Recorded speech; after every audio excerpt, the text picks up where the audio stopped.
Previously on the Ron Van Dam Show. This should be fun. Tiny little sandwiches, children, dogs. There's kind of nothing more disgusting in the world. I don't know what's going to happen here. Relax, come on. I'm not going to hurt you. And now, today's episode. On the air everywhere, this is New England Broadcasting.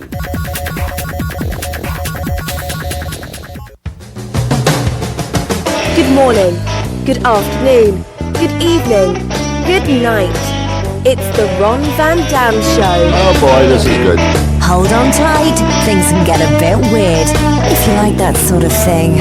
Here we go.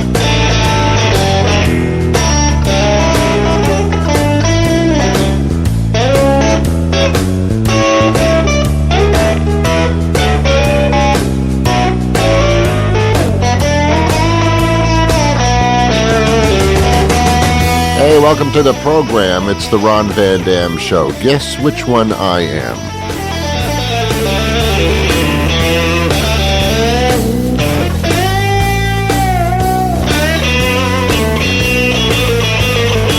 It's time to get your brain moving. Yeah, get it moving. It's good to exercise your brain. You know, they say, like, don't be a couch potato, move your body. It's healthy for you. Move your mind. It's even healthier than moving your body.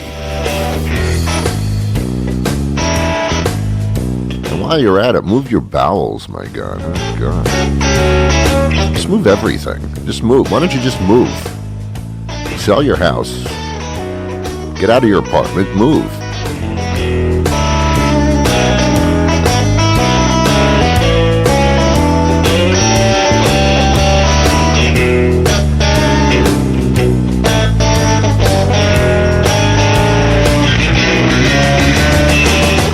When I was younger, this person said, Ron, why don't you try yoga? I said, wow, isn't that a lot of sugar? They said, no, not yogurt. Yoga, you idiot. I said, okay, that sounds interesting. So I went to a yoga class because it was free. And I had to wear a leotard kind of thing. I don't know. I looked weird. And, yeah, they were trying to mold me into all different positions that my body really refused to get into. I can't put my head over my crotch and my legs over my shoulders and things. I can't. What do you think I am? So I said at that point, oh, I'm not moving again. I'm never moving. I'm never going to be limber ever. I'm not doing this.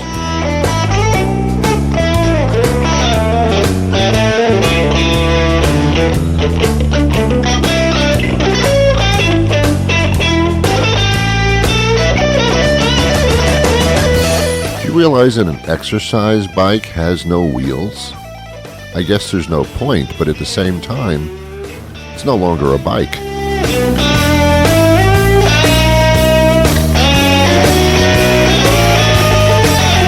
It's like having an exercise car. It doesn't go anywhere, so why have tires?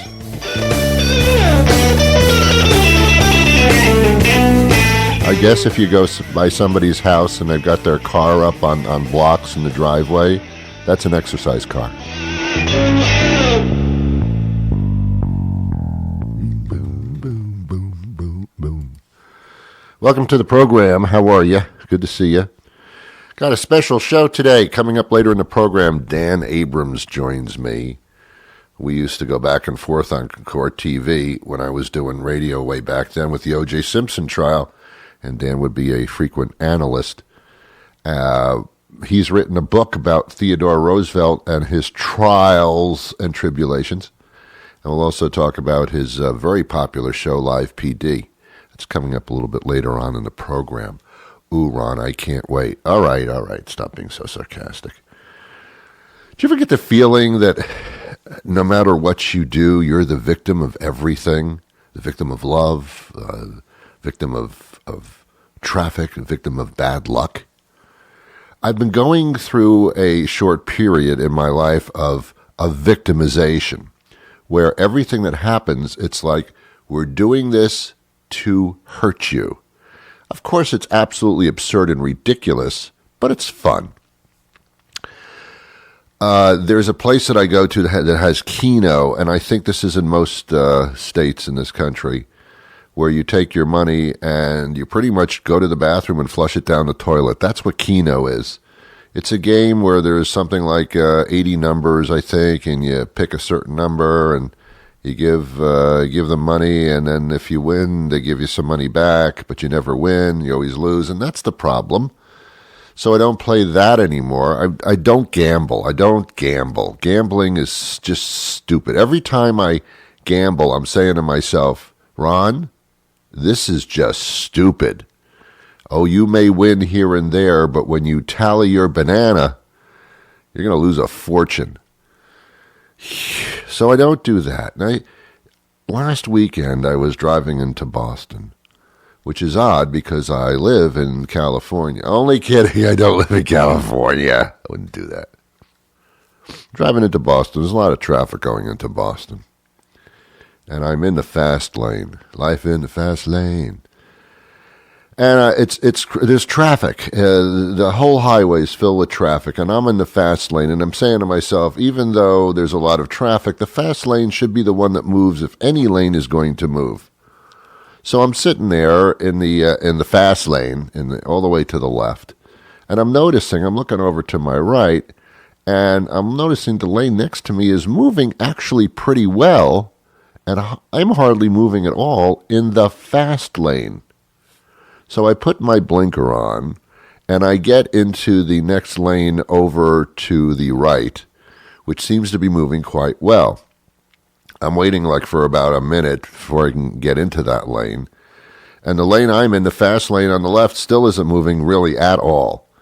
So I get the blinker going, and I actually have an opportunity to get into the right lane there, which is moving kind of well. And I get into it, and I move for about 10 seconds, and then all of a sudden, there's a dead stop. Now the lane that I have just chosen, because that was a lane that's moving, is now at a dead standstill. I look over to my left where the fast lane is, where I just was 10 seconds ago, and that's moving along just fine now. That's what I'm talking about. Here's even a worse scenario. I'm sitting in this lane, and I'm not moving at all. I'm looking to the left where I just was, and it's moving okay. I put my blinker on to get back into the fast lane on the left. I managed to get over. I'm in the fast lane. I'm moving pretty good for about 15 seconds.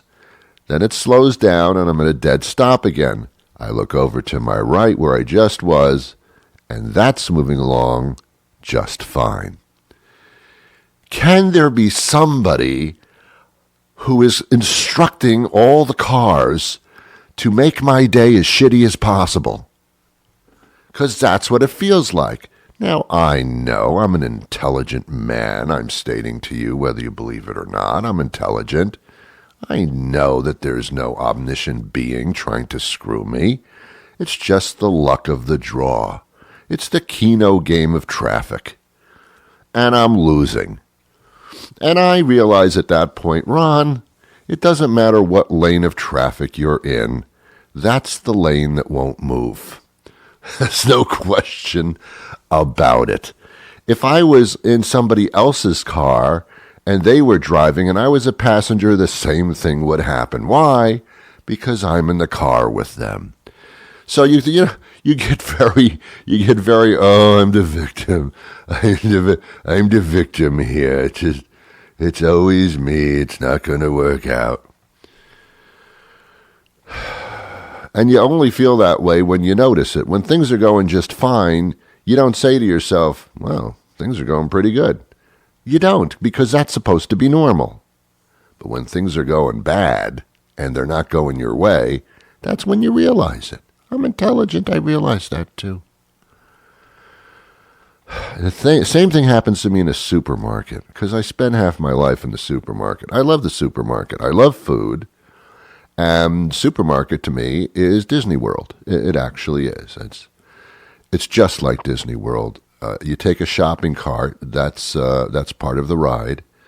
and you gather the stuff, and then you try to go to the checkout lane, and you try to get out of the store, and that's what it is, waiting online for the ride to happen. Same kind of thing. In Disney World, there's a sign in front of the line that says you can't go on this ride unless you're this tall.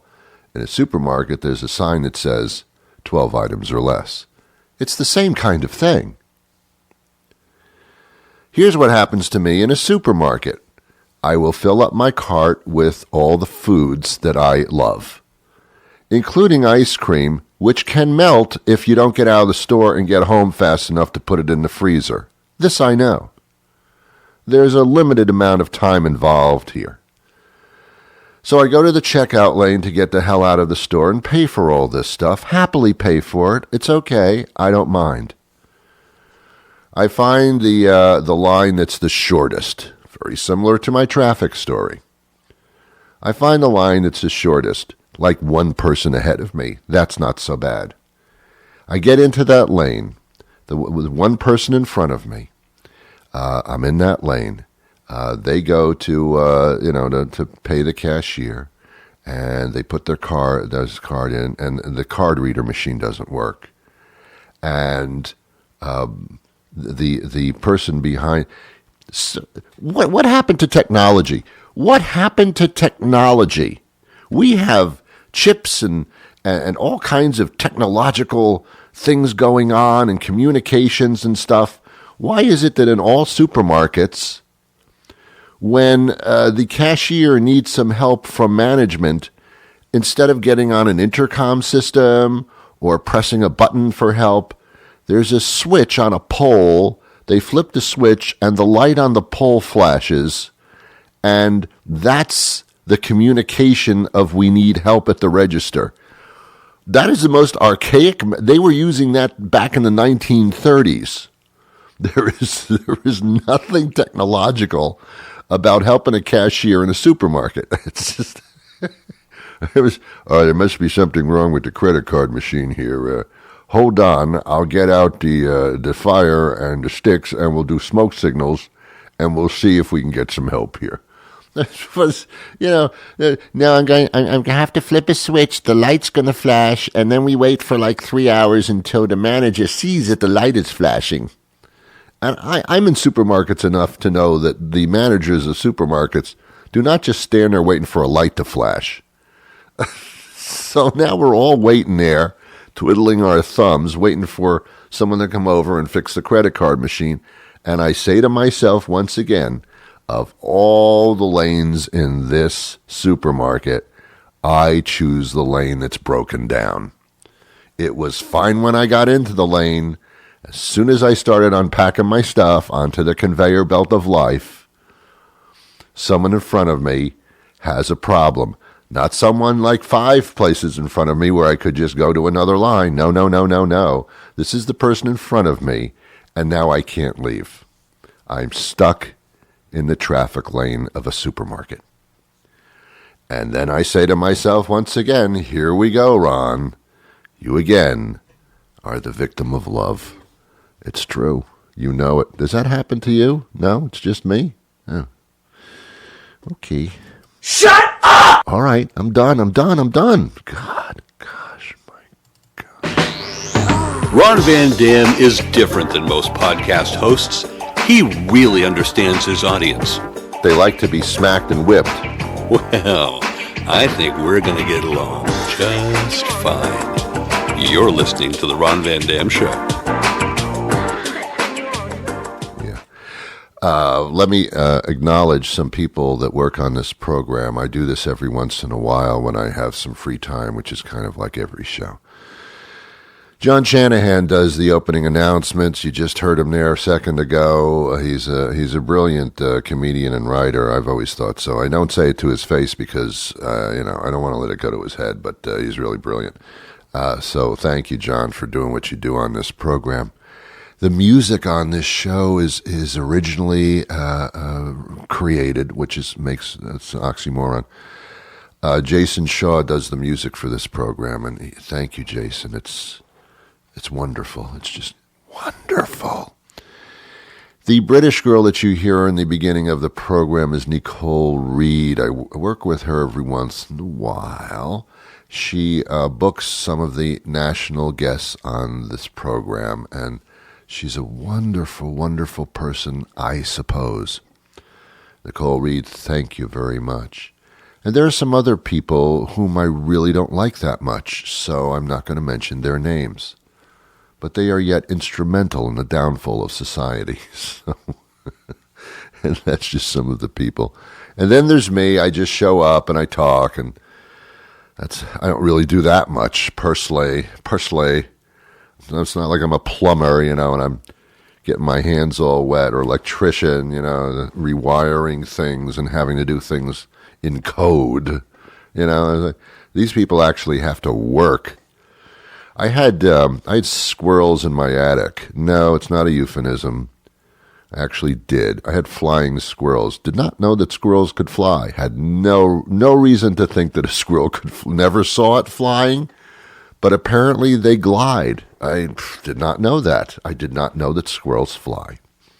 Anyway, I've got a couple of them in my attic, I was told, because I heard the scurrying up there, and I was afraid that they would start eating wires in the attic, and I don't have anything in the attic, in the belfry.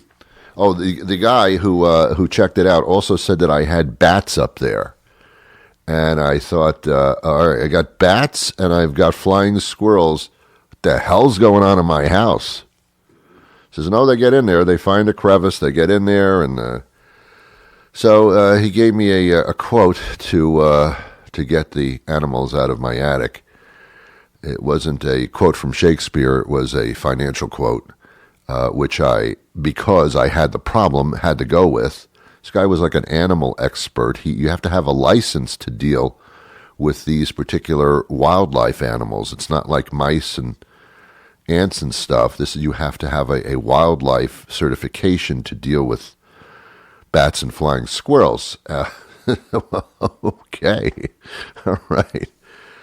So I pay them. They go up there. They put a one-way door on the top of my roof, and so that the animals can leave and go out and hunt for food, but they can't get back into my attic. It's a one-way pet door, so to speak, and it's worked so far. But my point here is that in order to install this thing on my roof, they had to climb to the very top of my house, which is quite high up. It is like really high up. They came out with ladders and all kinds of things, and these people are like walking around the top of my roof and basically risking their lives. I mean, I can't imagine doing that kind of. They are actually working. And I said to myself, Ron, what do you do for a living? Well, you sit in a chair in front of a microphone and you talk on weekdays for a short period of time and you earn cash accordingly. That's pathetic.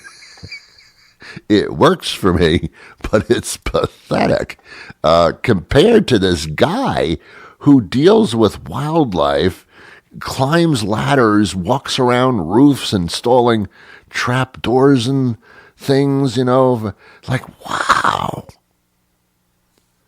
There's no comparison. I feel useless. It's not like they say, Ron, go up on your roof. I can't do that. I am not capable of doing that. When I was younger, I have allergies. I don't know where they came from. I think somebody sneezed somewhere in an elevator and I picked them up. I really don't know where I got the allergies from because I didn't have them when I was like really young at all. But I don't like mowing the lawn for that reason. I tend to sneeze. And also it's tedious. As soon as you're done mowing the lawn, you've noticed that where you started, that grass has started to grow already. It's like painting a house, like, oh. So, these are like tedious, horrible, horrible jobs. I hate to mow the lawn because it really has no purpose. Just has no purpose at all. So I started hiring little kids from the neighborhood, 3-year-olds. No, kid, like teenagers, like 15, 16. And I would pay them a certain amount of money, and they would mow my lawn for me. And I thought, this is not child labor, because I'm not asking them to make sweaters or pants or anything. I'm just asking them to mow the lawn. Well, what's the big deal here? So I would pay them the money, and I remember just like sitting in my house looking out the window and watching these kids sweat their balls off mowing my lawn. And I felt great about it. But I did say to myself, look at those people working, doing something that I really don't want to do, that is really, really a sweat job. And I'm just sitting here having a glass of iced tea with some alcohol in it. I mean, again, the comparison was stifling for me. I started feeling guilty about that for about 30 seconds. And then I realized, what the hell? You make your own paradise, you know, you do what you do. I'll give you another example. Well, we didn't ask for one, Ron. I know you didn't. I know you did. I'm aware that you did not. I went to New York University. I graduated from New York University School of Film and Television. And I ended up in that field, so that's great. But I saw these other kids in chemistry classes and trying to change the world, and, you know, the scientists and doctors and lawyers, where my course at the university was to watch a movie and then to critique it.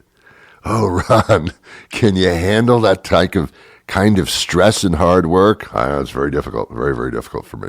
It's very, very difficult. Ron, did you have to study? Did you have to stay up all night studying? And no, we just watched a movie and then we just critiqued it and I went home. That was your education in college? Yes, that was pretty much it. When I showed up, which was infrequently.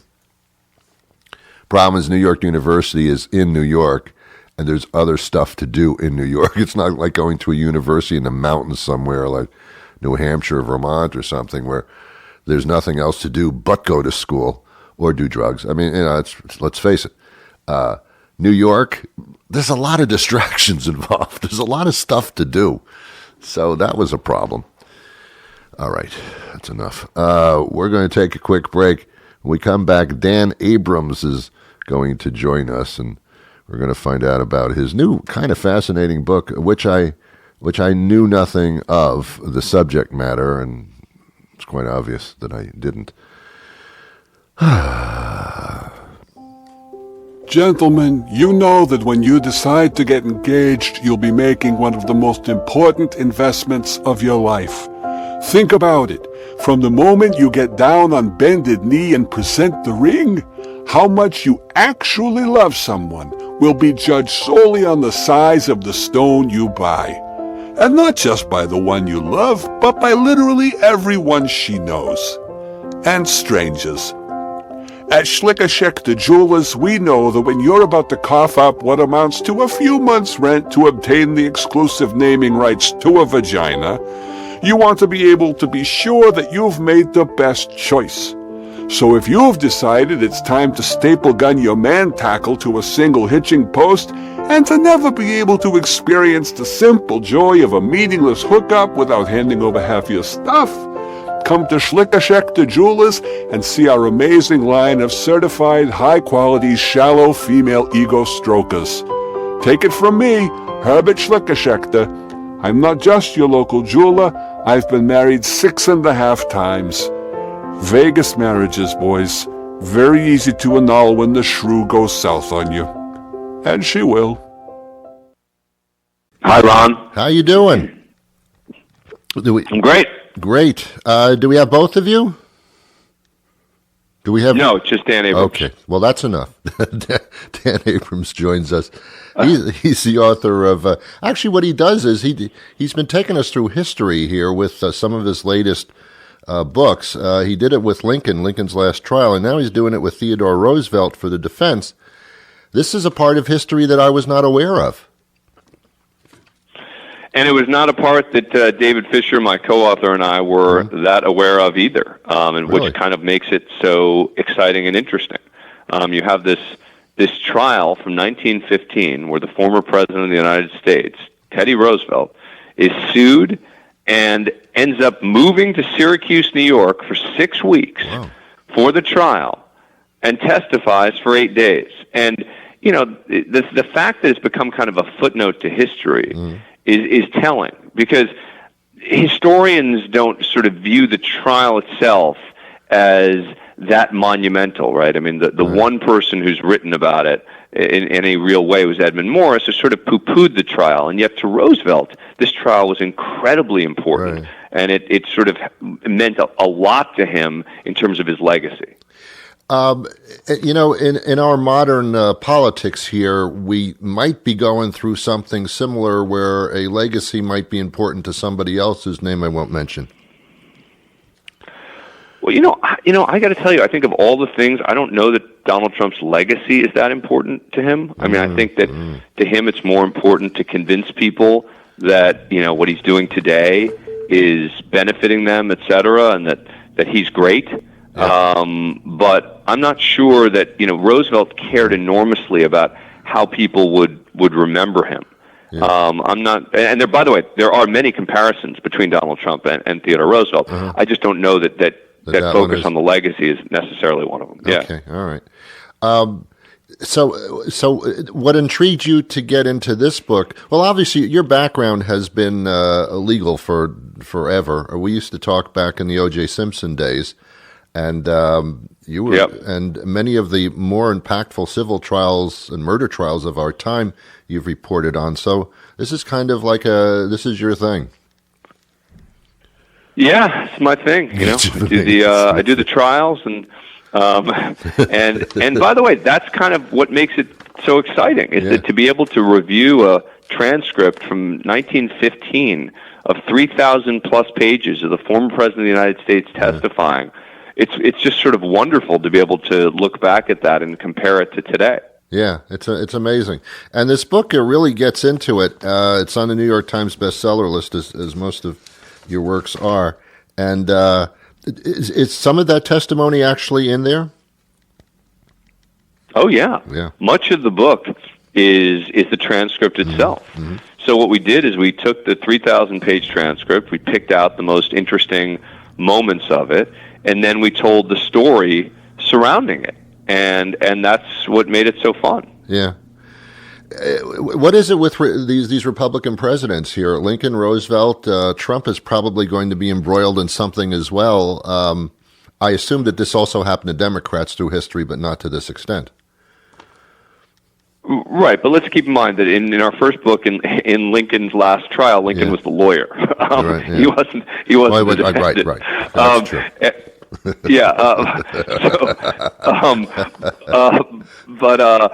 But now with Roosevelt, in this case, he's the defendant. Donald Trump has already been sued. But you know, Bill Clinton had his own legal problems as well. There's your answer. So this is not party specific in terms of.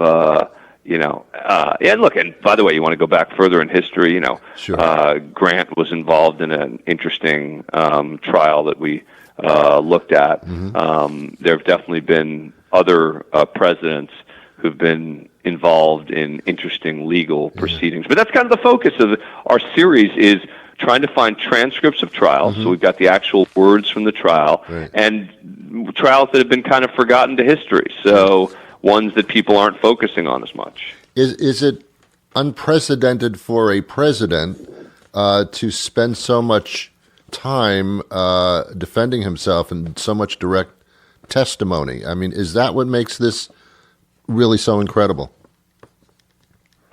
Well, I mean, look, it seems that every day Donald Trump is defending himself publicly, but just not in a court of law. And not yet. Yeah. But so I think what makes this so interesting is that Roosevelt's testimony and his defense ended up being about far more than just his libel trial. It ended up really being about his legacy, because the plaintiffs, part of their argument was, you're just as corrupt as the person you're accusing of corruption. We've sued you for corruption. We've sued you because you called the Republican Party boss corrupt, and that Republican Party boss sued him. And now part of their response was, you're just as bad.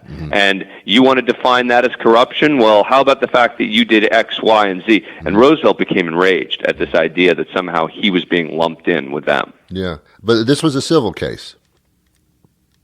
It was civil case, Right, correct. Money right. damages.